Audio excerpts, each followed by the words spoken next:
갈라디아서 3장 1절부터 5절까지 함께 읽습니다. 어리석도다 갈라디아 사람들아, 예수 그리스도께서 십자가에 못 박히신 것이 너희 눈앞에 밝히 보이거늘 누가 너희를 꾀더냐? 내가 너희에게 다만 이것을 알려 하노니 너희가 성령님을 받은 것은 율법의 행위로냐 듣고 믿음으로냐? 너희가 이같이 어리석으냐? 성령님으로 시작하였다가 이제는 육체로 마치겠느냐? 너희가 이같이 많은 괴로움을 헛되이 받았느냐? 과연 헛되냐? 너희에게 성령님을 주시고 너희 가운데서 능력을 행하시는 이의 일이 율법의 행위에서냐 듣고 믿음에서냐? 아멘. 우리의 예수님을 믿고 살아가는 신앙생활이 제대로 되어지고 또한 하나님 안에서 살아가려면 정말 우리에게 필요하신 분은 성령님이 되십니다. 성령 하나님. 거룩하신 하나님의 영이신 성령님, 거룩하신 그리스도의 영이신 성령님. 그래서 성령님께서 우리에게 충만히 임하셔야지만 우리가 깨어있는 삶을 살 수가 있습니다. 믿는 사람다운 삶, 신자다운 삶, 그리스도인다운 삶을 살 수가 있습니다. 그래서 이 갈라디아 교회는 성령님을 받으면서 시작한 교회입니다. 아마 이제 이것이 이 현시대 교회하고 갈라디아 교회하고의 극심한 차이가 될 수가 있습니다. 어쨌든 갈라디아 교회는 성령님을 받고 시작한 교회, 성령님의 충만을 받고 시작한 교회인데, 그러나 그들은 성령님의 충만하심을 소멸시켜버리고 그리고 미혹돼 버린 교회였습니다. 다른 복음을 따라가 버린 교회. 그러면 성령님을 받아서 성령님의 역사하심, 성령님의 운행하심, 성령님의 인도하심이 있는 교회도 이렇게 쉽게 미혹의 영을 받고 타락해 버릴 수 있었는데, 성령님을 제대로 받지 않은 우리들, 또 한국교회는 얼마나 쉽게 잘못된 길로 걸어가겠느냐 하는 것입니다. 이게 말하자면 쉽게 종교화가 되어버린 거죠. 우리 한국교회는 그냥 급속도로 종교화가 되어버렸어. 다른 말로 하면 성령님 없이 사는 교회. 죽었느냐 살았느냐? 죽었지요. 성령님 없으니까 이제 내 생각, 내 감정, 내 뜻대로 살아가는 거죠. 우리 주 예수님께서는 성령님을 통하여 우리에게 역사하십니다. 예수님을 믿는 사람들에게는 당연히 성령님을 부어주십니다. 그러나 우리에게 그렇게 묻는다면, 당신의 오늘 하루 중의 삶에 성령님의 역사하심이 어디 있었습니까? 묻는다면 누가 제대로 된 대답을 할 수 있겠느냐? 그러니 아마 갈라디아서 3장 읽었던 본문의 말씀은 우리들하고는 굉장히 좀 거리가 먼 말씀일 거다. 그렇게 생각합니다. 우리하고 굉장히 거리가 먼 말씀일 거다. 왜냐하면 갈라디아 3장 2절은 그렇게 말씀하지. 내가 너희에게 다만 이것을 알려 하노니 너희가 성령님을 받은 것은 율법의 행위로냐 듣고 믿음으로냐. 갈라디아 교회 교인들이 예수님을 믿으면서 성령님을 받은 사건을 이야기합니다. 성령님을 받은 사건을 이야기해요. 꼭 사도행전 2장에 오순절 마가의 다락방 120명이 마가의 다락방에서 기도하다가 성령님을 받은 그 사건처럼, 또 빌리 집사님이 사마리아에서 전도하고 그리고 예수님을 믿은 그 사람들이 예루살렘에서 온 베드로와 요한 사도의 안수를 받고 성령님을 받은 사건이 그 다음에 사마리아에 일어났죠. 베드로와 요한 사도의 안수를 통하여 사마리아에 예수님을 믿은 사람들이 성령님을 받았어요. 동일하게 갈라디아 지역, 갈라디아의 넓은 지역의 교회들이 사도 바울 등의 전도를 통하여 세워졌고, 그들은 사마리아처럼 또 마가의 다락방의 120명처럼 성령님을 받은 사건이 벌어졌죠. 사도 바울 등을 통해서 성령님을 받았어요. 그러나 이제 우리 한국교회도 지성적이 되고 그리고 종교적이 되어져서 예수님은 믿습니다. 성령님을 받은 사건이 있나요? 있었나요? 우리는 다 성령을 받은 것에 신학적, 교리적으로 동의합니다.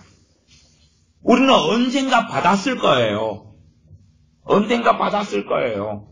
동의해요. 성령님 우리에게 임하셨을 거예요. 그 사건이 당신에게 언제 일어났나요?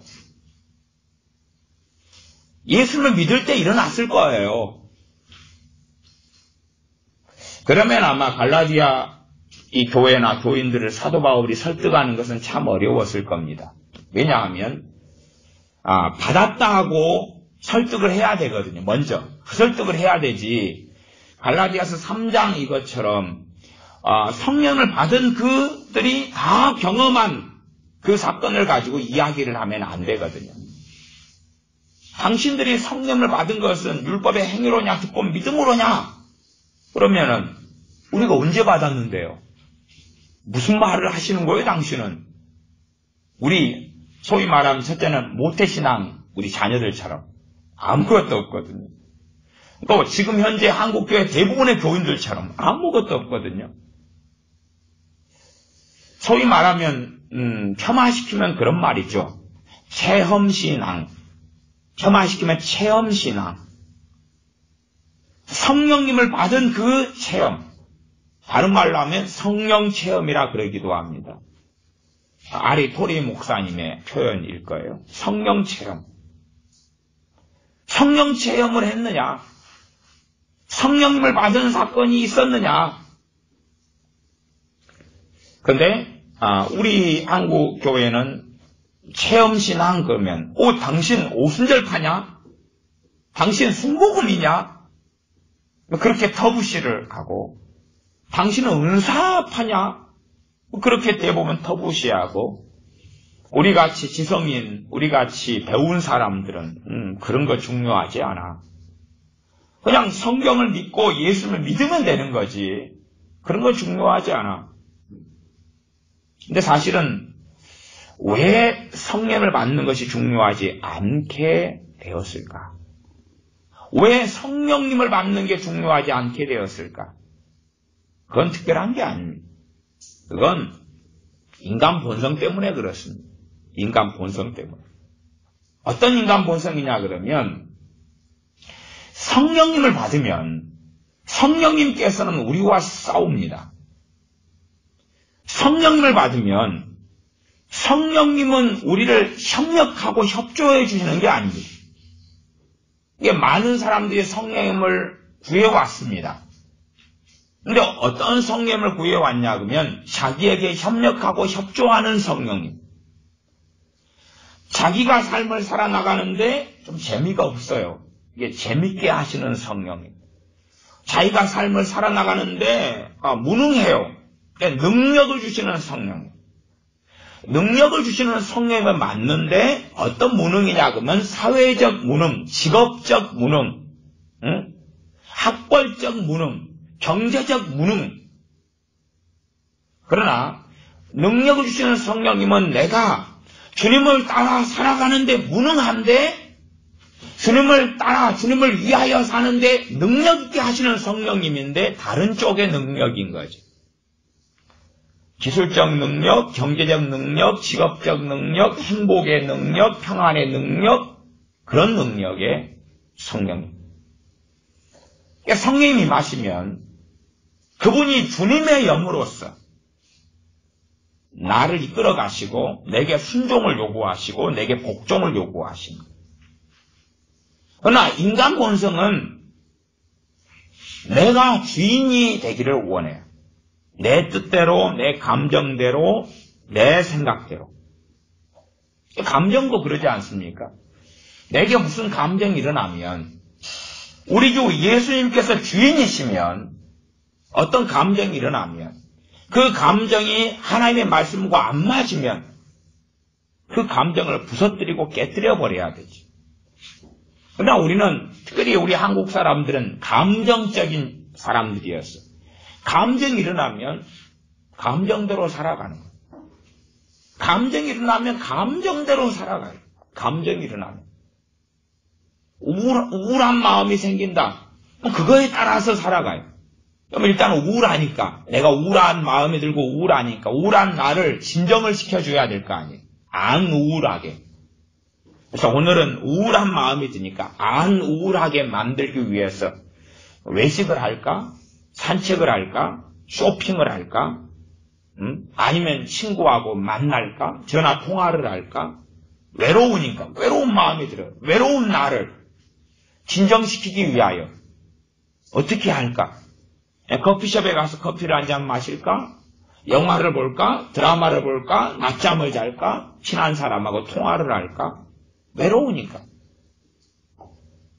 그것이 세상 사람이나 그리스도인이나 예수 믿는 사람이나 차이가 없다 그런 거죠. 감정 따라 살아가는 거예요. 감정. 그러니까 그 감정이 하나님과 안 맞으면 거부하고 거절하고 부서뜨리고 깨뜨려야 되는데 그렇게 하지 않는다 그 말이지. 사실은 그것이 성령님을 받지 못하게 되는 핵심 중에 속하거든요. 성령님께서 우리에게 임하실 때에 우리를 이끄시고 내 행복이 아니라 주님을 따르는 길로, 때로는 십자가의 길이고 때로는 고난의 길이고 때로는 가시밭길인데도 주님을 따르는 길로 성령님이 인도하시는데 우리는 어떤 식으로 감언 이설 속에 들어가 사냐 그러면 성령님이 임하시면 행복의 길로, 성공의 길로, 기쁨의 길로, 사랑의 길로. 그 사랑은 하나님 사랑과 이웃 사랑인데 내 자기 사랑의 길로, 자기 만족의 길로, 자아 성취의 길로 성령님이 인도하실 거라. 그런 성령님을 구하니 성령님과 이제는 우리들하고는 특별히 또 한국 교회하고는 맞지를 않는 거지. 잘 맞지를 않아. 그래서 지금은 성령님이 어디 계시냐? 내게 어디서 역사하시느냐? 그러면 모르겠다. 하루 중에 어디서 성령 역사하시느냐? 모르겠다. 그리고 이제 성령님 이꼴 감동, 감정. 감동, 감정. 성령님은 감정이다. 감정을 좋은 말로 해서 성경적 용어로 사용해서 감동. 무슨 말인 거 아니? 성령님은 어디서 역사하시느냐? 그러면 기껏해야 이제 그 찬양을 우리가 부를 때 되면 감동이 오잖아요. 우리 동네 여수는 금요일, 토요일, 주일 되면은 버스킹 공연이라고 거리에 공연하는 사람들이 공연을 하는 그 무대들이 많이 있어요. 해안가를 따라서 공원이 만들어져서 그 공원에 곳곳에가 이렇게 무대가 만들어져가 앰프 마이크 시스템이 돼가지고 그래서 금요일, 토요일, 주일 되면은 우리나라에 있는 거리에 공연하는 사람들 초청을 해요. 초청을 해가지고 공연을 맡겨요. 그러면 이제 제가 이렇게 산책을 쭉 그 공원을 해보면 당연하게 제게 그 노래를 듣고 지나가다 보면 감동이 오는 공연장이 있어요. 감동이 오는 공연장. 무슨 공연장이 감동이 오죠? 저는 노래를 많이는 알지 못하는데 제가 아는 노래를 그 가수가, 거리에 공연하는 가수가 부를 때 감동이 와요. 전혀 모르는 노래를 부르는데 감동이 올 수가 없잖아요. 아는 노래를 부를 때, 아는 노래를. 이거 어제도 돌아다녔더니 어느 한 가수가 아는 노래를 부르더라고. 아는 노래. 옛날에 자살해 죽었던 어떤 가수 있던가 30대 이때 유명했다가 이런 하여튼 또 그런 노래를 불렀을 또 아는 노래야. 유명한 노래니까. 그럼 그 노래를 가만히 들으면 그런 감정이 생겨나는 거죠. 그 노래 가사로 인한 감정. 또 어느 무대에는 7080 음악만 공연하는 무대가 있어요. 거기는 딱 가면 제 또래부터 나이 드신 할머니, 할아버지 또래가 돼서, 아이고, 제가 어제 지나가면서 나는 저 또래가 아니야. 나는 저 7080 음악은 안 들을래. 주로 보면 50대, 60대, 70대, 80대가 쫙 막 한 200명 막 이렇게도 앉지 300명 막 거리에 이렇게 앉아가지고 그 음악을 감상을 해요. 왜 그들이 거기에 앉아 계시냐 그러면 자기의 인생과 삶 속에서 즐겨 들었던 추억의 노래를 부르기 때문에 감동이 오는 거지. 사실은 우리가 찬송가를 부르고 복음성가를 부를 때 진짜로 그게 차이가 있을까? 진짜로 우리가 아는 내가 좋아하는 찬송가나 복음성가를 부르기 때문에 감동이 오는 그런 건데 예외는 있겠습니다만은. 근데 그렇게 감동이 오면 그것을 다 성령님의 역사라고 해버린다 그 말이죠. 그래서 제가 성령님 이퀄 내 감정, 내 감동. 내가 찬양을 부를 때 감동이 오면 성령님 어디서 역사하셨느냐? 그러면 찬양할 때 꼴랑 그때. 요즘 현대 교회의 사람들, 현대 젊은 크리스천들을 조사해 보면 딱 그때. 그 다음에 이제 좀 감정적으로 기도할 때. 감정적 기도는 뭐냐 그러면 주님께서 울고 계십니다. 주님의 눈물을 받으십시오. 아버지의 마음이 있는 곳에. 그래가지고 막 소위 선동을 해요. 선동을 막 해서 무슨 아버지의 눈물, 피눈물 막 그런 쪽에 막 집어넣으면 막 그걸 생각하니까 그런 뭔가가 생겨요. 그래가지고 막 우는 거죠. 그래놓고 그것을 성령의 역사라 그러는 거예요. 그런 기도의 어떤 기도의 액션 속에서 아니면 찬송가 복음성가에서 자기가 좋아하는 뭔가에 맞는 그런 어떤 감정적인 울림이 있을 때 성령의 역사죠. 성경을 잘 보시면 3장 5절에 보면 3장 5절에 너희에게 성령님을 주시고 너희 가운데서 능력으로 행하시는 이의 일이 성령님을 주시고 능력으로 행하시는 이의 일이 그러면 성령님을 통하여 능력으로 우리가 행하고 살아가는 어떠한 일들이 그치요? 율법의 행위에서냐 듣고 믿음에서냐. 이게 지금 성령님과 능력 있는 우리 그리스도인의 삶을 이야기하는 거예요. 그냥 사업적 능력, 경제적 능력, 뭐 그런 능력이 아니라 그러나 3장 5절과 같은 삶이 이제 우리 그리스도인들에게는 거의 없다는 사실이죠. 없다는 사실이죠. 우리가 원하는 성령님은 나를 행복하게, 나를 유능하게, 나를 잘 살고 잘 먹게, 외롭지 않게, 심심하지 않게 그런 협력자로서 혹은 그런 돕는 이로서의 성령님을 원하고 유감스럽게도 성령님께서는 그런 분이 아니시기 때문에 성령님을 요청하고 요구하는 그리스도인들, 크리스찬의 요구에 응하시지 않는다는 사실이죠. 그래서 지금 시대하고 너무나 다른 성경이 갈라디아서 3장이 되겠죠. 왜 지금 한국교회에 사도 바울이 이런 말씀으로 이야기를 하고 사도 바울을 통해 하나님께서 이런 말씀으로 이야기를 한다면 다시 말하면 너희가 성령을 받은 것은 율법의 행위로냐 듣고 믿음으로냐 그러면 우리는 정직하고 객관적으로 말한다면 안 받았는데요. 언제 우리가 받았나요? 당신은 지금 무슨 말을 하고 계시나요? 성령을 받은 걸로 논증을 삼고 당신은 이야기하시는데 그건 논증과 논리에 안 맞습니다. 성령을 받은 것 말고 그냥 예수님을 영접한 것 가지고 영접기도 한 것 가지고 교회 다니기 시작한 것 가지고 예수를 믿는다 안 믿는다 하는 것 가지고 이야기를 시작하십시다. 사도 바울이요. 하나님이시여. 그러지 성령을 받은 것이 근데 그 뭔지 모르는데요. 그 언제요? 뭐 구원파처럼 구원받은 날 이렇게 하는 것처럼 뭐 그런 것이 있나요? 성령을 받은 날이 언젠데요? 예수님 믿은 날이 성령 받은 날은 아닌가요? 그게 이제 많은 장로교, 저도 장로교 목사입니다만은 장로교 이런 교인들의 주장인 거죠. 예수님 믿는 날이 성령 받은 날이 아닌가요?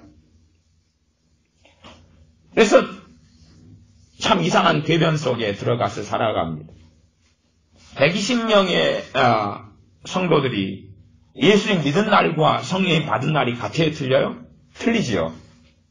그때는 오순절이니까 성령 강림절이니까 그래서 논증하는 거죠. 그 뒤에 사마리아에 믿는 사람들이 빌립 집사님을 통하여 예수님 믿은 날하고 베드로와 요한이 와서 성령님을 받게 한 날하고 같아요? 틀려요? 틀리지요. 다메섹 도상에서 청년 사울이 주님을 만나가지고 주님을 만나고 믿은 날하고 식음을 전폐하고 금식한 다음에 주님께서 그의 제자 아나니아에게 가서 청년 사울을 눈을 뜨게 하고 성령 충만하게 해라. 그래서 눈을 뜨고 성령 충만을 받은 성령을 받은 날이 청년 사울에겐 틀리다 그 말이지. 마찬가지로 갈라디아 교인들도 그렇다 그 말이에요. 틀려요. 그냥 틀려요. 물론 어떠한 초대교회 시대나 어떠한 이 신약 시대의 교회들 속의 교인들이라도 어떠한 교인들은 성령님을 영접기도는 했지만 안 받은, 성경적으로 이야기하는 것입니다. 성경적으로. 저는 지금 교리적으로 이야기하는 게 아니에요. 교리적으로는 예수님을 영접한 순간에 성령님을 받은 게 맞습니다. 그런 것 하나. 근데 그쪽 말고 지금 성경에서 성령님을 받은 거에 대하여서 크게 두 가지를 이야기해요. 두 가지를. 거듭나는 건 성령으로 거듭나기 때문에 성령이 안 임하시면 거듭날 수가 없어요. 근데 성경은 그 포인트를 가지는 부분이 있고 그 다음에 갈라디아서 같은 포인트, 다른 말로 하면 성령님께서 가인에게 체험적으로 임하신 것, 확연하게 알만하게 임하신 사건을 가지고 이야기해요. 그러니 사실은 그런 성령님이 임하시는 것에 대한 교리적 부분이 미흡하다 그렇게 말할 수밖에 없는 거죠. 성령님이 영으로 임하셔서 우리를 거듭나게 하셔서 예수님을 믿는 하나님의 자녀가 되는 건데 그거 말고 오순절 성령님의 강림, 사마리아에 믿는 자들에게 임하신 성령님, 청년 사울이 식음을 전폐하고 회개하고 난 다음에 제자 아나니아를 통해서 받은 성령님, 갈라디아 교인들이 받은 성령님 등의 이야기를 하는 거지요. 또한 사도행전 19장으로 한다면은 에베소에 있는 12명의 세례 요한의 전도를 통하여 믿은 사람들에게 사도 바울이 만나서 복음을 전할 때에 너희가 믿을 때에 성령님을 받았느냐? 성령을 받았느냐? 그렇게 말했지 사도 바울이. 너희 예수님 믿었느냐? 언제 믿었느냐? 예, 세례 요한의 전도를 통해서 믿었습니다. 그러면 너희가 믿을 때에 성령을 받은 거야. 아니면 지금 신학적으로, 지금 미흡하고 부족하고 문제가 있는 신학적으로는 그렇게 말할 수 있겠습니다. 당신들 언제 믿었습니까? 예, 세례 요한의 전도를 통해서 예수를 믿었습니다. 그리고 지금은 에베소에서 살고 있습니다. 그러면 당신들 혹시 성령 강림절 오순절을 아시오? 예, 알지요. 유대인이니까요. 사실은 이번 오순절에, 이번이 아니라 이제 만났을 때는 시간이 오래 지난 후니까 예수님 승천하시고 그 다음에 열흘 지난 그 오순절에 AD 30년에 32년이 됐든 뭐 34년이 됐든 연도가 다 틀리니까 어쨌든 AD 30년경에 그때의 그 오순절에 당신들은 성령을 받아버린 거예요. 그렇게 이야기하면 요즘의 신학하고 맞아요. 요즘에 이 미흡하고 부족한 성령을 받은 거에 대한 신앙. 그때의 오순절 때 120명만이 거기서 받은 게 아니에요. 예수를 믿은 모든 사람들이 다 받아버린 거예요. 모든 사람들이.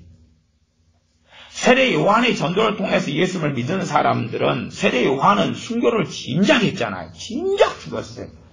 그런 예수를 믿은 지는 연수가 상당히 되는 것입니다.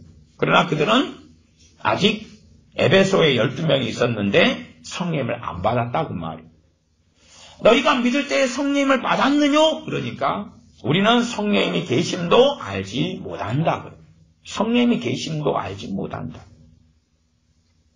아마 정직하게 말한다면 거기에서 많은 우리 한국 교인들은 시작해야 돼. 아니면 성령님을 소멸치 말라. 데살로니가 전서에서 말씀하는데 성령님을 당신은 언제 받았느냐? 예, 30년 됐습니다. 그 다음에 또 받은 적이 있느냐? 또 받은 적이 있느냐? 그래서 이 성령님에 대한 이 말씀이나 신학이 너무 많이 한국교는 잘못됐어요. 너무 많이 잘못됐어요. 왜냐하면 성령님을 또 받느냐? 그러면은 왜? 그게 무슨 말인데요? 사도행전에 보면 예루살렘 교회는 성령 충만을 일단은 120명이 사도행전 2장에 받아요. 그리고 조금 몇 장 지난 다음에 그들은 또 성령 충만을 받아요. 왜? 성령 충만은 채워진 거잖아요. 응? 그릇에 물이 다 채워진 것처럼 채워져요. 채워지면 그것을 사용해요, 안 사용해요? 사용하죠. 응? 물동이에 물이 가득 차면 그 물을 사용하는 것처럼. 다시 말하면 성령님을 소멸치 말란 이야기는 성령 충만을 소멸하는 거예요. 우리가 죄짓고 깨어있지 못하고 정욕적이고 기도하지 않고 성령 충만이 점점점 없어져 가요. 성령님을 다시 받는다는 이야기는 성령 충만을 다시 받는다는 이야기예요. 성령 충만을. 다시 말하면 예수님 믿는 사람은 인생에서 주기적으로나 비주기적으로나 성령 충만을 받는 일들이 있어 와야 돼요. 그래 아셔야 됩니다. 성령 충만에 대해서 일단 성령 충만이 뭔지는 다 몰라도 일단은 성령 충만을 경험하는 사람은 정의를 내리지는 못해도 내가 성령 충만 받았구나 하는 것까지 정도는 알 수가 있어요. 그냥 거의 자동적으로 성령 충만을 받을 때는 받았구나라고 알 수 있어요. 문제는 당신 언제 받았습니까? 50년 됐는데요. 그렇게 말하면 그 사람은 저는 그렇게 말하겠습니다. 지옥 갈 수 있겠는데 지옥 갈 수 있는 확률이 너무 높은데 유감스럽게도 50년 전에 받았는데요. 40년 전에도 받았고요. 35년 전에도 받았고요. 30년 전에 받았고요. 그 다음에 20년 동안 못 받았다가 10년 전에도 받았고요. 그 다음에 작년에 받았어요. 당신은 그래도 나름대로 어쨌든 당신 믿음이 좋고 또 깨어있는 삶을 살고 있다고 인정되네요. 주님 앞에 당신이 살고 있다고 말할 수 있겠어요. 언제 성령 충만을 받았습니까? 그게 뭔데요? 어쨌든 성령 충만을 5번을 받는 사람이라 할지라도 성령 충만에 대해서는 설명할 수는 없어요. 네. 차라리 설명하는 것이 무엇이 쉽냐 그러면 물을 한 컵 마신 다음에 물 맛이 어떤가요? 그러면은 똑같은 물이지만은 뜨거운 물이 돼버리면 뜨거운데요. 시원한 물이면 시원한데요. 미지근한 물이면 미지근하고 냉랭한데요. 뭐 그런 정도. 그러나 그것보다 훨씬 더 설명이 어려운 건 성령 충만을 받는 건 설명이 어려워요. 어떤가요?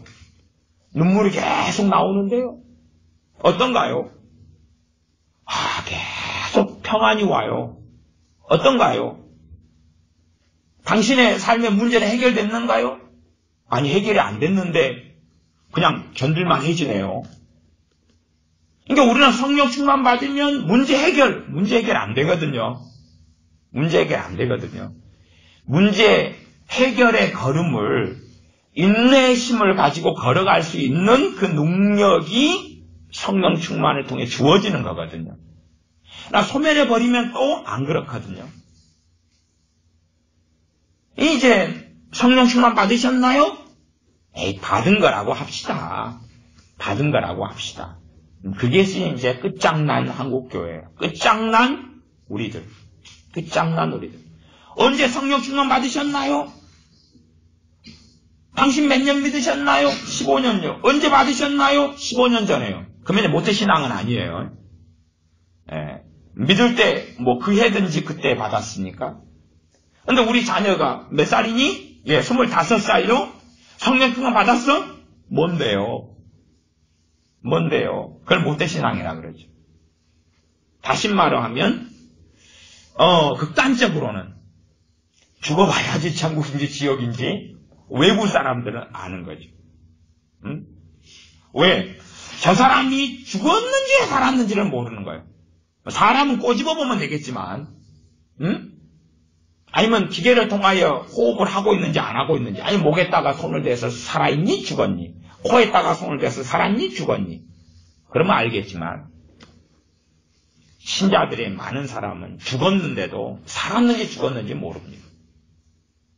살았는지 죽었는지. 죽은 사람을 교회는 다니지만 종교인. 다른 말로 자기가 주인.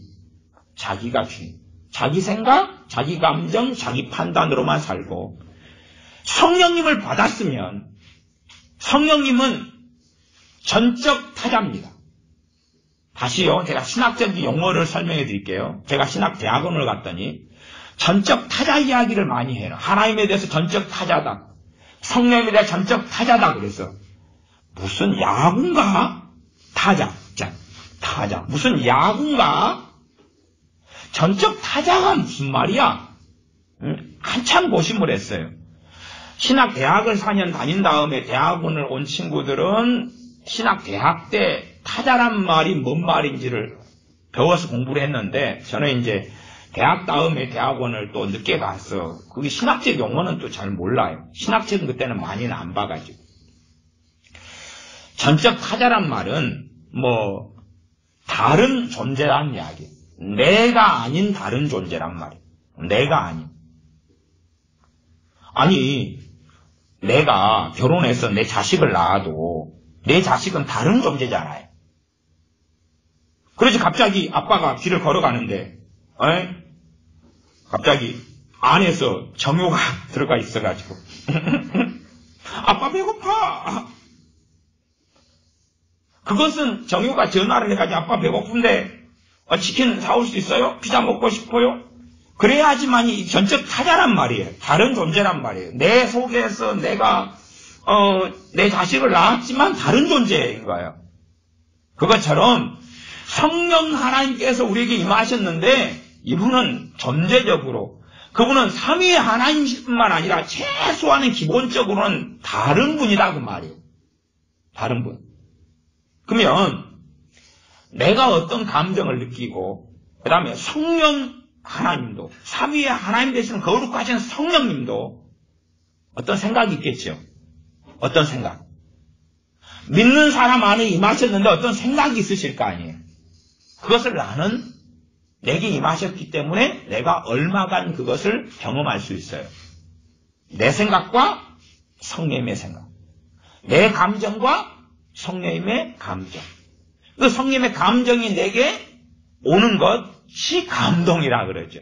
물론 감정만은 아니지만 성령님의 열정, 내 열정, 성령님의 열정을 내가 얼마간 느낄 수 있겠죠. 그것을 어떻게 해서 느끼느냐 하면 충만하면 충만할수록 성령 충만하면 충만할수록 성령님의 생각, 육의 생각, 성령님의 생각. 이게 이제 갈라디아서 5장에 나오죠. 성령님의 소욕, 육의 소욕, 성령님의 생각, 내 생각. 전적 타자시니까. 우리에게, 당신에게 성령님의 전적 타자신 성령님께서 당신에게 임하셨는데 당신에게 소위 말하면 내 안에 이게 성령님은 사람이 아니니까 타인이란 말을 쓰기는 어렵죠. 근데 하여튼 그렇게 씁시다 그냥 이해적으로.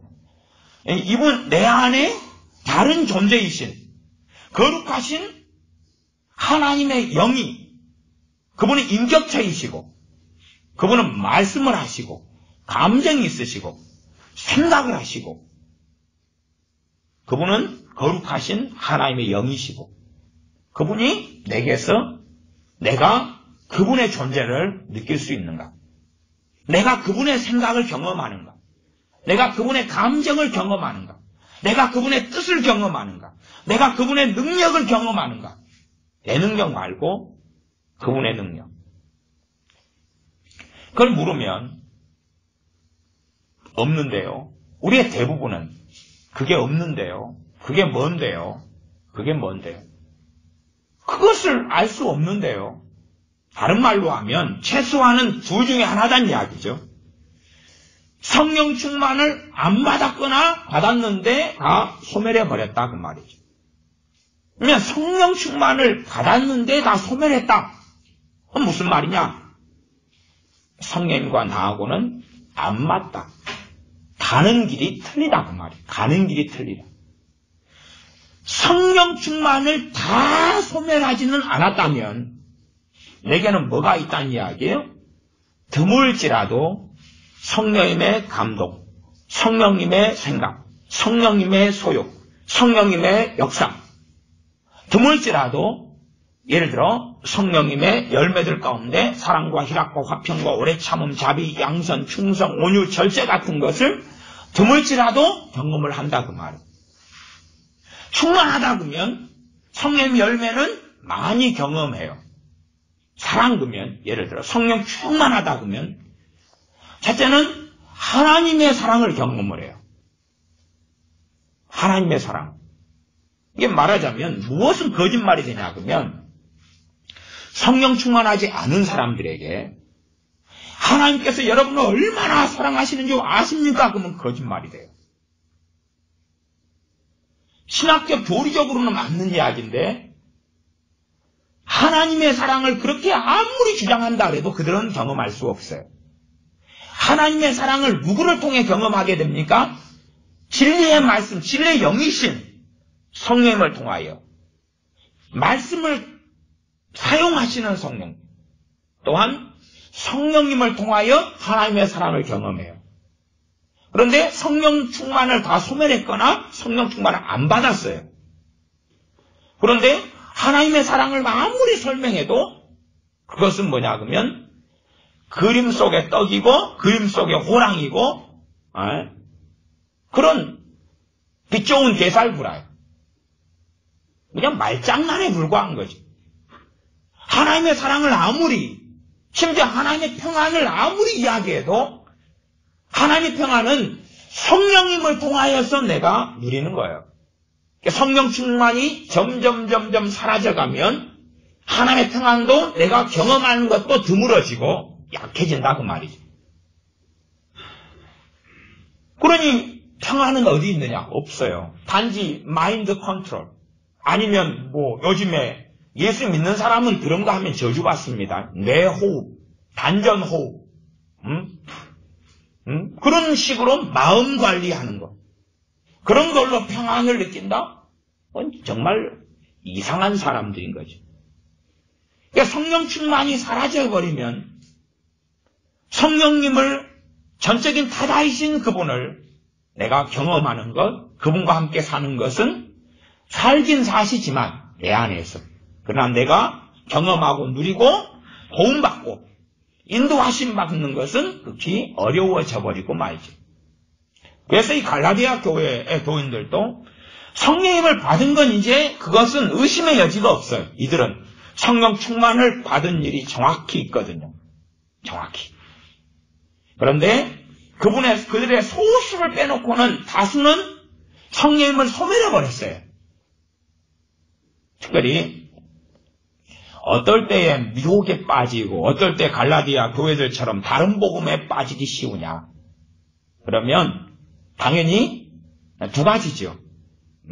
갈라디아 교회는 성령님을 소멸해버렸기 때문에 유혹에 빠지기 너무 좋은 거고, 그 다음에 우리 한국교회나 우리 자녀들이나 대부분의 우리들은 성령님을 안 받은 교회는, 성령 충만을 안 받은 사람들은 이미 소멸해 먹은 것보다 더 심한 상태이기 때문에 미혹에 빠지고 다른 복음에 빠지고 아니면 종교인이 되어버리죠.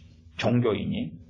성령님을 소멸해버린 상태가 어떤 면에서는 요한계시록의 소아시아 7교회 가운데 라오디게아 교회, 차갑지도 더웁지도 않은 미지근한 그 상태, 아니면 다 소멸해버리기 직전의 상태라고도 그렇게도 볼 수도 있습니다.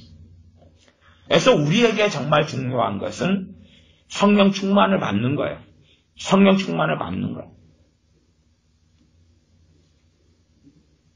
어쨌든 우리가 단지 주여 한다고, 단지 그냥 하나님 주세요 한다고 주시는 문제는 아니죠. 그런 간단한 문제는 아니죠. 그렇게 되었다면 한국 교인들이 성령 충만을 거의 안 받았거나 아니면 성령 충만을 받았다가 소멸한 지 몇 년 됐나요? 20년. 그런 이야기가 나올 수가 없죠. 당연하게 제가 말씀드렸어요. 성령 충만을 왜 안 주시느냐? 그러면 내가 주인으로 살아가는 데서 내 주인의 인생의 왕좌에서 내가 주인됨에서 내려오지 않으려 하니까. 여자와 남자가 있으면 성령 충만은 남자들이 여자보다 받기가 5배에서 10배가 어렵습니다.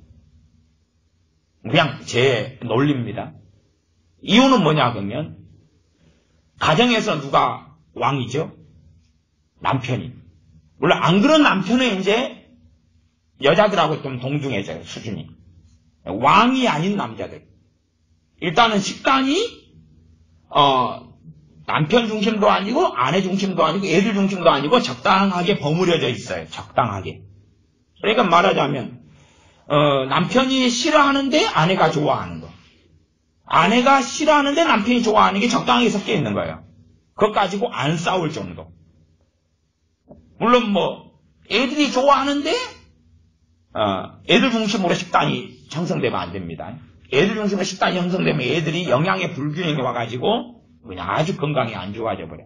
이게 엄마 아빠 중심으로 식단이 마련되면서도 애들도 좀 봐주는 거. 그 계란후라이 좋아해? 계란후라이는 다 식당이 괜찮으니까. 오뎅볶음, 소세지 볶음도 있을 수 있죠. 그러니까 최소한 식단이든 뭐든지 간에 적당하게. 그러니까 당연히 남편이 가정에서 가장이니까 남편 중심으로 돼야 되는 게 맞게끔 보이는데 그것을 누가 좀 내려놓는 거예요? 남편이 좀 내려놓는 거예요. 가정의 주인이 누구십니까요? 주님이십니까? 그렇게 되면 이제 남자들도 자기 왕좌에서 내려오는 게 쉬워지고 성령 충만을 받는 게 좀 더 쉬워지죠. 내가 주인인 것을 어떻게 내려놓고 포기할 수 있느냐. 내 인생이 아니라 주님을 위하여 살아야 되는 인생.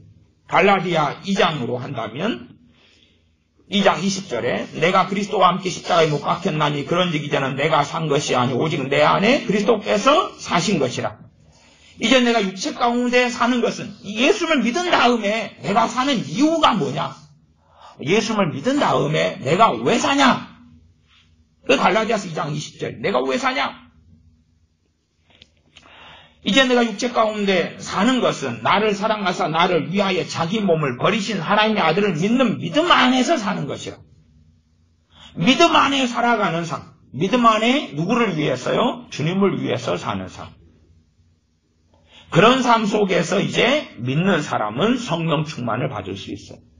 왜냐하면 필연적으로 성령 충만을 받기 위해서 겪어야 될 것이 있어요. 겪는 것이 있고 알아야 되는 것이 있어요.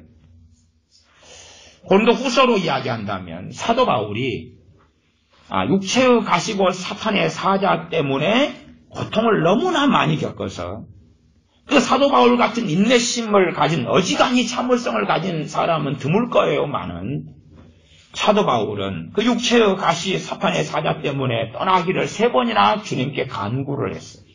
그런데 주님께서 내 은혜가 너에게 족하도다. 너가 약할 그때에 강하다.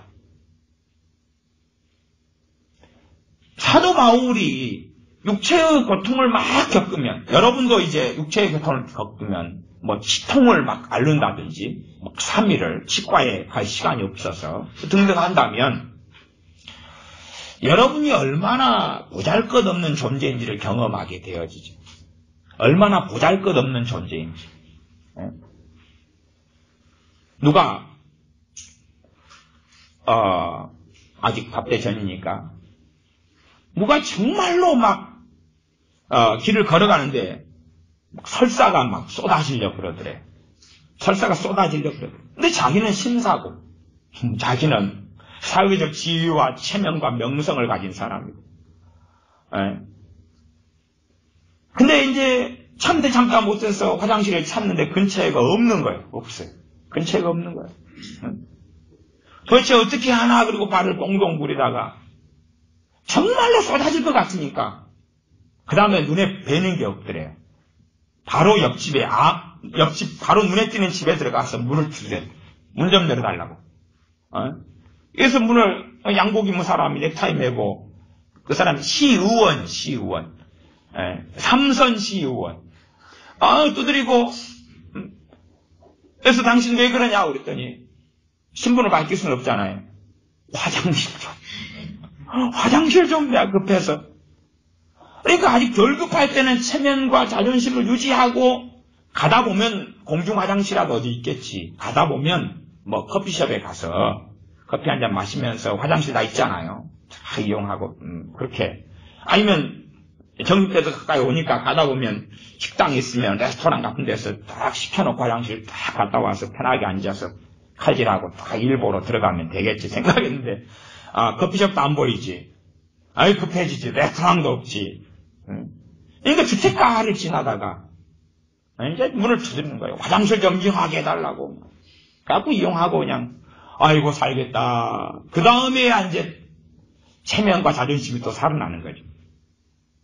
그러니까 우리가 사도 바울의 육체의 가시 속에서 사도 바울은 자기의 정말 손대면 귀신이 떠나가고 손대면 병이 치유되고 그런 놀라운 하나님의 종으로 살아오고 있음에도 불구하고 자기 병은 치유가 되지 않는 거지. 기도해서 치유되려는데 안 시켜주겠다는 거지. 물론 사도 바울이 육체의 가시가 계속 갔다고는 저는 생각하지는 않습니다. 어느 때까지 사도 바울이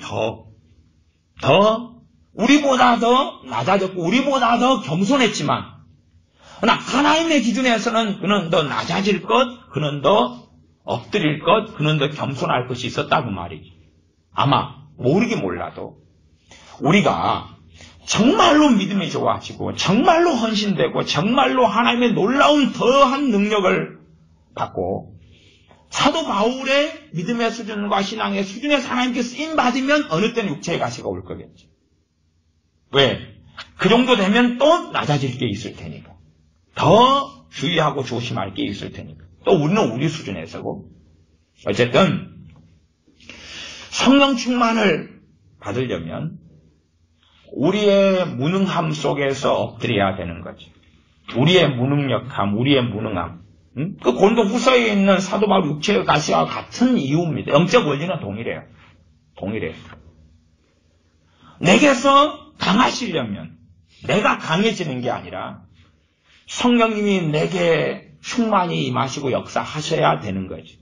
내가 강한 게 아니라 성령님이 나를 충분히 사용하시고 나를 지배하시고 나를 채우시고 나를 다스릴 수 있게 되어져야 되지. 그러려면 내려놓아야 될 거 아니에요. 내가 왕인 것. 심지어 내 고집, 내 독선, 내 아집, 내 판단, 내 뭔가들을 내려놓은 다음에 성령님이 임하시고 충만케 된 다음에 이제 깨트려 가야 되죠. 잠깐 내려놓았다 해서 없어지거나 내가 변화된 건 아니니까. 성령 충만을 받아 성령님께서 나를 인도하실 때 내가 한 걸음 한 걸음 한 걸음 변화의 길을 걸어가죠. 내가 변화되기 싫다. 다른 말로 하면 말씀대로 안 살고 주님을 따라 안 살고 내 뜻과 내 마음대로 살고 싶다. 그러면 이제 성령 충만은 소멸돼 가고 없어져 가지고 나중에는 나밖에 안 남죠. 물론 임하신 성령님께서는 안 떠나시겠죠. 그러나 역사는 안 하신다 그 말. 나밖에 없죠. 나밖에. 우리가 최소한은 좀 어느 정도까지 성령 충만한 상태다 그러면 전적 타자이신 성령님을 날마다 나는 경험해야 되죠. 내가 아닌 전적 타자이신 성령님을. 내가 아닌 분. 그러니까 내가 아닌 그러니까 귀신, 마귀가 주는 우울증, 마귀가 주는 절망 그런 건 아니에요. 많은 사람이 전적 타자인 성령님이 아니라 전적 타자인 마귀를 경험하면서 또 성령이다 그러는 사람들도 있어요. 그런 사람은 지 엄마 지 아빠를 못 알아본다. 그래서 그런 사람을 뭐라 그러죠? 호로 자식이라 그러죠. 니는 네 애비 어미도 못 알아보냐? 이 호로 자식아. 더 심한 겁니다. 더 심한. 성령님이 마귀가 역사하는데 성령님이 역사한다. 이제 완전히 그걸 넘어서서 이제 정신병 속에 완전히 들어가 버린 거죠. 근데 한국교회 교인들은 그런 사람들이 너무 많아요. 너무 많아요. 근데 자기 감정을 갖다가 성령님의 감동이라 그러는 거죠. 제가 찬양하거나 노래하거나 뭐 그럴 때 우리가 경험하는 거 물론 예외적으로 성령님이 주실 수 있어요. 근데 성령님이 주시는 것하고 내 감동은 틀려요. 뭐가 틀리냐 그러면 그냥 일반적인 설명으로 내가 찬양할 때 성령님으로부터 오는 것은 이건 길게 갑니다. 길게 가요. 길게 가요. 내 감동은 짧게 가요. 그 곡을 부를 때 하고 끝나요. 성령으로부터 오는 것은 그 감동은 뭔가의 깨달음이 함께하고 뭔가의 자각이 함께하고 뭔가의 말씀을 아는 것이나 회개나 뭔가와 함께 이렇게 있어요. 그래서 그때 받은 어떤 것은 딱 뇌리나 기억이나 아니면 그 역사가 길게 가요. 하루든 일주일이든 한 달이든 아니면 1년이든 이렇게 가요. 왜냐하면 그 성령님의 감동은 성령님의 그 찬양할 때 어떤 역사가 있었다 그러면 그것은 다른 말로 은혜라는 말로 바꿀 수가 있어요. 그 은혜를 그렇게 받으면 그게 오래 가거든요. 오래 가요. 이게 유감스럽게 그래서 제가 그 논증으로 우리가 찬양할 때 받는 어떤 감동들은 그냥 내 감동이라고 이야기하는 거예요. 예외는 있겠으나 대부분은. 근데 문제는 그것을 성령님의 감동을 생각하고 자기 위안 속에 빠지는 거예요. 많은 우리 그리스도인들이. 그게 아니다는 거예요. 성령님 여러분이 진짜 찬양할 때 어떤 감동이 성령으로부터 왔다 그러면 여러분은 아실 수 있어요. 이렇게 길게 가요. 길게 가요. 그 감동이 길게 간다는 게 감동을 할 때 예를 들어 하나님의 사랑을 내가 막 느끼고 깨달아요. 그러면 그것이 오후에도 남아있어요. 그 하나님의 사랑을 느끼고 깨달은 것이 오후에도 남아있어요. 다음 날에도 남아있어요. 그 다음에 그게 남아가지고 성경을 읽을 때 그 하나님의 사랑이 작용을 해요. 이렇게. 그걸 작용을 해요. 그러다가 이제 이걸 점점점 까먹고 소멸하면 하루 이틀에 한두 번씩은 작용했는데 이제 일주일에 한 번 작용하고 그래. 그 은혜가 이제 은혜를 받자 그다음 은혜를 헛되이 받지 말라. 헛되이 받는 것은 소멸하는 거죠. 그러니까 성령님께서 우리에게 임하셔서 이 은혜 주시는 사역을 해요. 은혜 주시는 사역. 그리고 우리는 그리스도인으로 깨어있는 삶을 살 수 있게 되어지죠. 그래서 내가 무능 속에 그것은 자기 비하는 아닙니다. 자기 비하하고는 전혀 다른 거예요. 자기 비하는 주님 밖에서의 무능에 들어가는 거예요. 나는 미련하고 곰탱이고 바보 같고 멍청이 같고 쪼다 같고 뭐 그러면 이제 그건 우울증이나 생기는 거죠. 그건 그죠? 외로움이나 쓸쓸함이나 그런 게 생기는 거고 주님 안에서의 무능을 깨닫는 거예요. 내가 얼마나 연약한지. 첫째는 무엇에 대해서 연약하지요? 죄에 대하여. 죄에 대하여 얼마나 죄를 쉽게 짓고 살아가는 존재인지, 얼마나 쉽게 내가 넘어지는지, 얼마나 쉽게 내가 미혹당하기도 하고 시험에 들고 정욕대로 사는지. 그래서 내 안에 하나님을 위하여 살고자 하는 마음이 크면 클수록 이 죄에 대한 가책과 자책이 크지요. 근데 죄에 대한 가책과 자책만으로 끝나버리면, 그러면 시간이 흐르면 죄에 대해서 무덤덤해져요. 죄에 대한 가책과 자책, 나는 왜 이럴까? 나는 왜 맨날 이래? 내 성질머리는 왜 이렇게 안 고쳐져가지고 맨날 혈기 부리고 성질 내고 또 돌아서고 또 그러고 또 그럴까? 그러면 점점점 강팍해져 가요.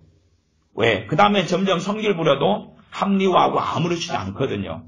그러나 그 죄에 대해서 막 성질머리다 그러면 그에 대해서 내가 가슴을 치고, 근데 주님 안에서 그러면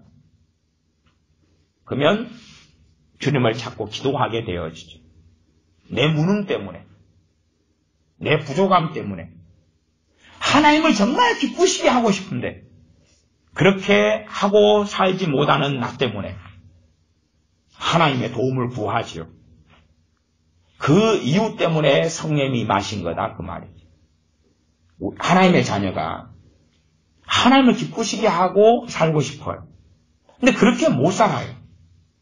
그걸 살게 하시는 돕는 보혜사로 성령이 임하신 거다 그 말이에요. 그러나 대부분의 유감스럽게도 크리스천 그리스도인은 하나님의 뜻대로 살고 싶지 않아 해요. 내 뜻대로 살고 싶어 해요. 그리고 내 뜻대로 사는데 불행해요. 무능력해요. 그래서 성령을 구해요. 안 맞아요. 성령이 임하시지 않아요. 내 뜻대로가 아니라 하나님의 뜻대로 살고 싶어요. 내 영광이 아니라 하나님의 영광을 위해 살고 싶어요. 그런데 살 수 없어요. 그런데 몇 걸음 걷다 보면 자빠져요. 몇 걸음 걷다 보면 쓰러져요. 그래서 엎드리고 성령님을 구해요. 보혜사를 구해요. 돕는 분을 구해요. 카운셀러를 구해요. 헬퍼를 구해요. 그때 성령님께서는 우리를 충만하게 해주십니다. 왜냐하면 값은 지불되었기 때문에. 예수 그리스도께서 십자가에 달리시고 부활하시고 승천하심으로 모든 믿는 사람이 성령 충만을 받을 값이 지불되었기 때문에. 그러면 내가 무능 속에서 주님 밖에서 깨닫고 가슴을 치고 한탄하고 비통해하는 것 말고 주님 안에서 그것을 믿음이라고 말할 수도 있어요. 주님 안에서. 주님 안에서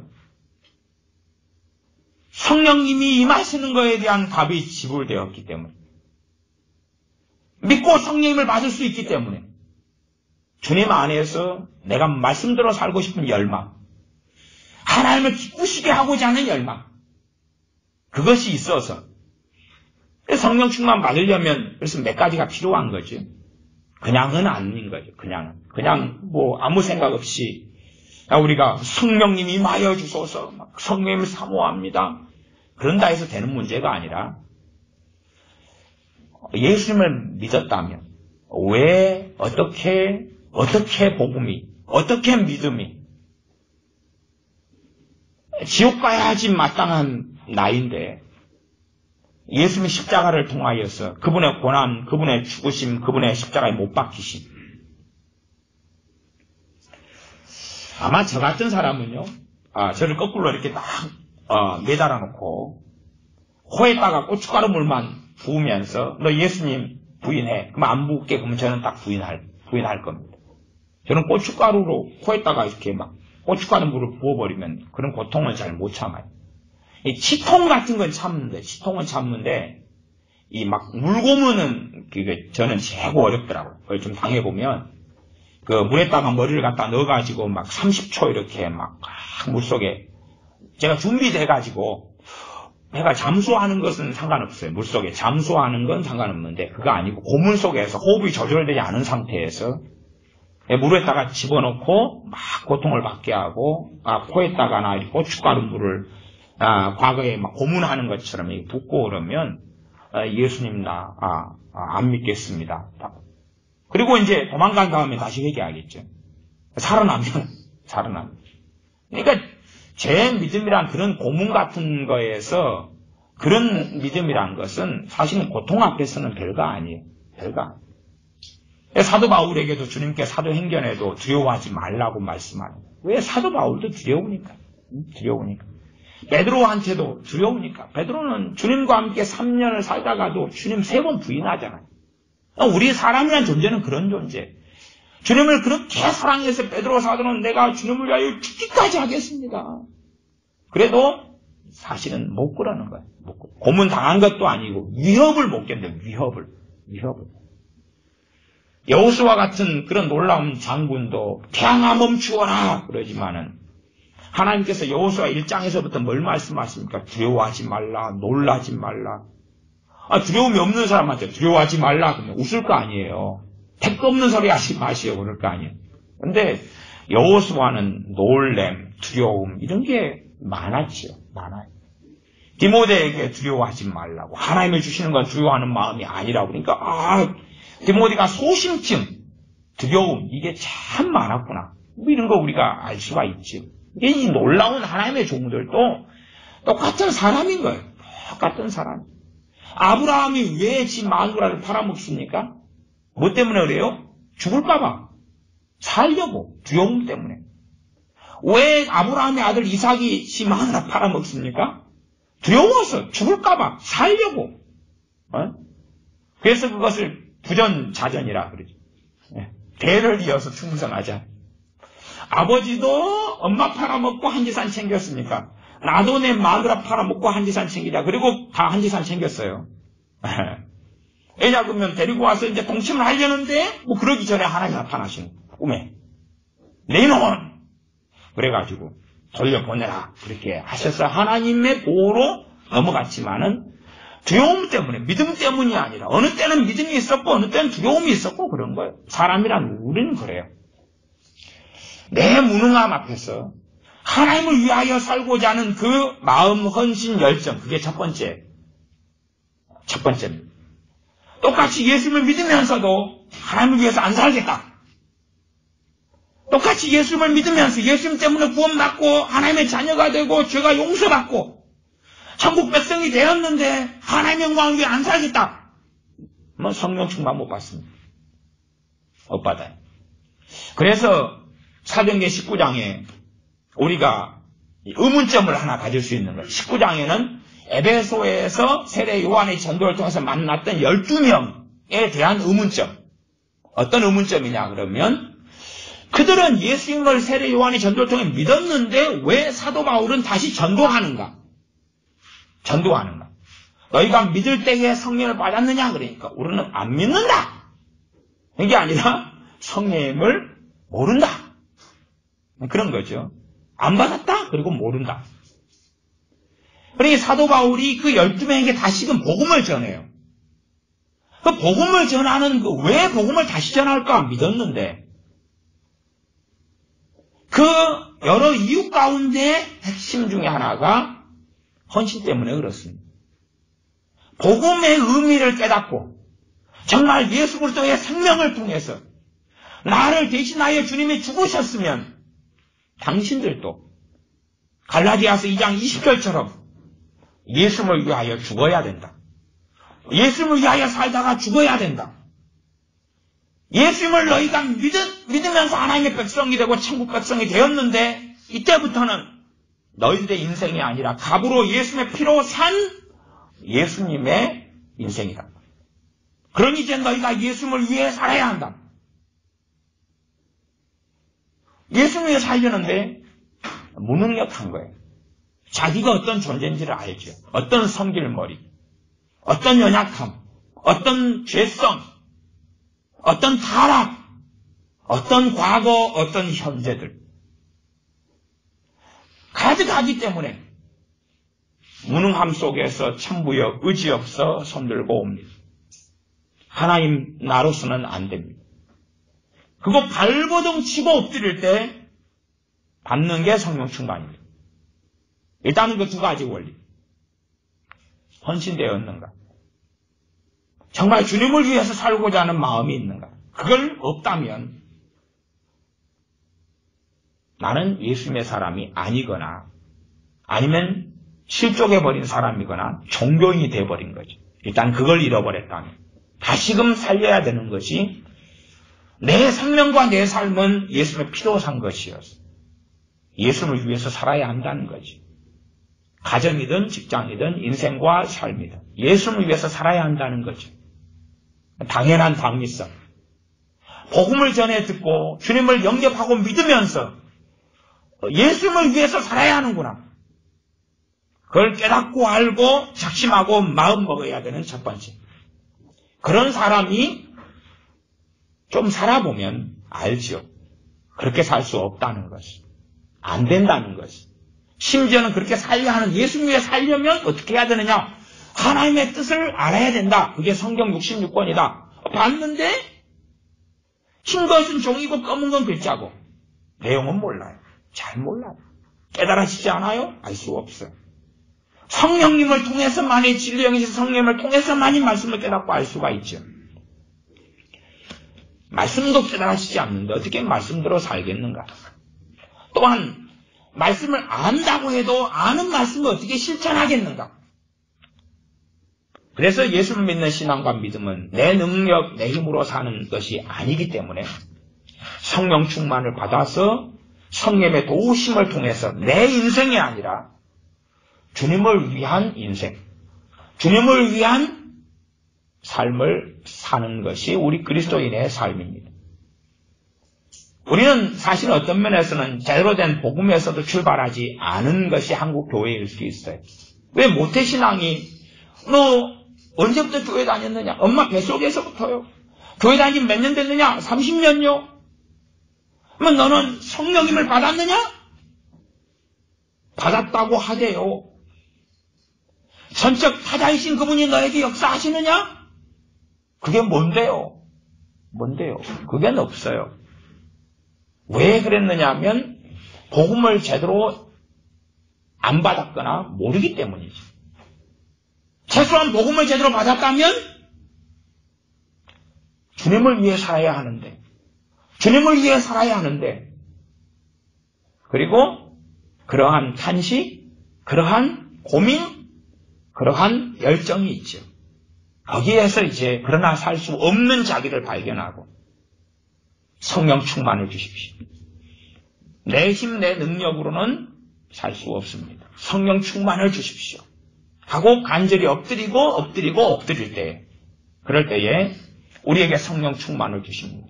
그리고 소멸돼 가면, 왜 우리는 또 죄성이 끊임없이, 우리의 정욕이 끊임없이 역사하니까.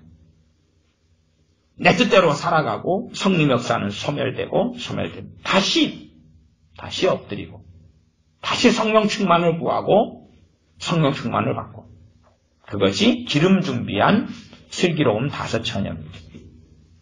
다른 말로 하면 그 성령 충만을 다 소멸해 먹었는데 신학적 교리적으로는 예수님을 기다리고 있는 미련한 다섯처녀.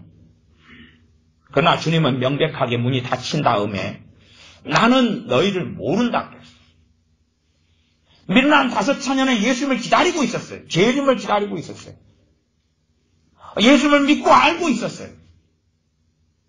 나는 너희를 모른다. 왜? 성령 충만을 다 소멸하고 남는 게 아무것도 없어요. 주님은 기다리지만 누구의 영광을 위해 기다리겠어요? 자기의 영광이죠. 이 땅의 삶이 너무 고달프니까 빨리 예수님 재림해가지고 천국에 데려가달라 그 말이죠. 이 땅에 그냥 가정생활이 너무 피곤하니까 인간관계가 너무 괴로우니까 돈 문제가 너무 고통스러우니까 빨리 좀 데려가달라고. 왜 빨리 안 오냐고. 등불 들고 기다리고 있다고. 물론 등불은 꺼져가고 기름이 없어서 꺼져가지만. 그리고 기름사로, 기름이 누구죠? 성령님이죠. 다른 말로 성령 충만이죠. 못 받고 다 받기 전에 주님이 오셔버리고 마는 거고 문은 닫히고 말죠. 열어주소서. 나는 너희를 알지 못한다.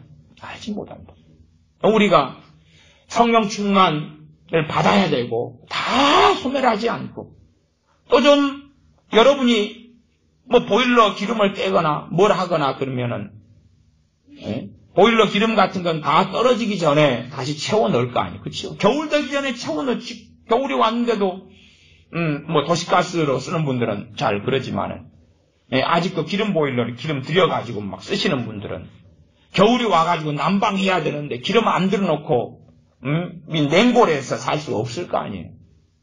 우리 그리스도인 삶이 마찬가지. 성령 충만 안 받으면 살 수가 없는 거예요. 여름이 이제 곧 돌아오는데 에어컨 없이 선풍기 없이 더운 여름 나기 어렵잖아요. 그것만 더 심각한 거예요. 더 심각한 거예요. 성령 충만 안 받고 삶을 살아나가는 것은 더 끔찍한 겁니다. 기도하겠습니다.